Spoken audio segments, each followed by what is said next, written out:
Pozdravujem. Ľudia sa ma pýtajú aj na tzv. Lípómy. Sú to vlastne nezúbne nádory tukového tkaniva. Je to neškodné.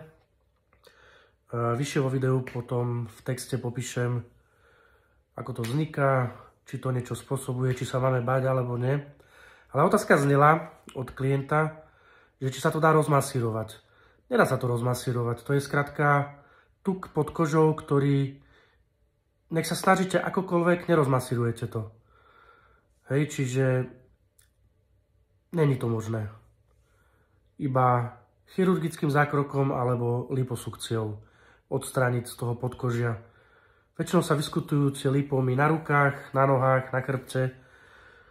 Stretol som sa viackrát za moju prax s ľuďmi, ktorí majú tie lípómy. Hej, a pýtajú sa, či sa to dá rozmasírovať. No nedá.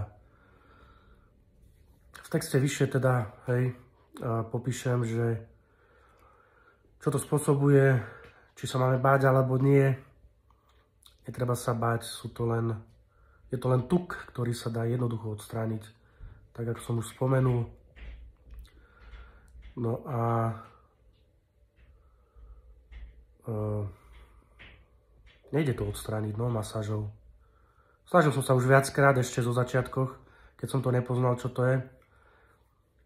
Ale není to možné rozmasírovať, čiže len odstrániť chirurgicky tzv. Lípómy. Máte niekto lípómy po tele, dajte vedieť, ako ste sa s nimi vysporiadali, či vám to prináša nejaký problém. Pretože taký lípóm môže robiť útlak na nejaké nervové štruktúry a potom vám môže niečo trpnúť, alebo ja neviem.